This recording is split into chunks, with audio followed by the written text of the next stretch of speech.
if I want to learn about biology, I'm going to talk to somebody who's probably like a professor in biology or somebody who's authored authoritative works in the field of biology, right? I'm not going to go to somebody who took biology once in ninth grade and hated it, right?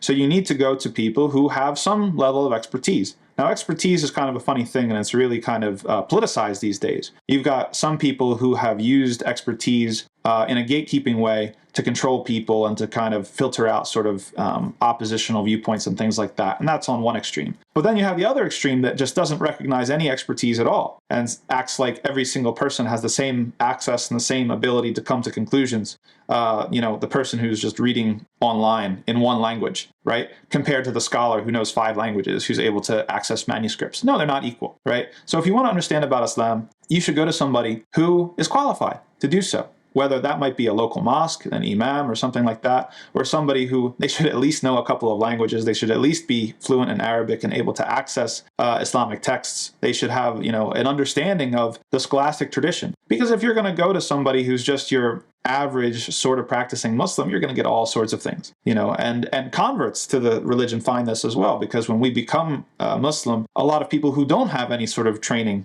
they start telling us what to do and what not to do and this, that, and the third. And some of the stuff is true and some of it's not. Some of the stuff they've just picked up from their culture over hundreds of years or the particular place where they were born, and it actually has nothing to do with Islam at all, right? So you have to know where to look when it comes to anything. If you want to learn, you have to go to the source and you have to know where to look. And so Islam is no different. And anybody in central New York or anywhere, but I assume people are going to travel locally. If you're in central New York, or if you're in the Mohawk Valley, if you're in Utica, the masjid's open. Come to the masjid and ask, because you're not going to figure out Islam by the news. You're not going to learn about Islam by going online, right, and looking through the internet. You're going to find what people put on the internet, and we know how that is. So if you want to understand about Islam, come talk to us. Come talk to us, come talk to me, and we'll have a conversation.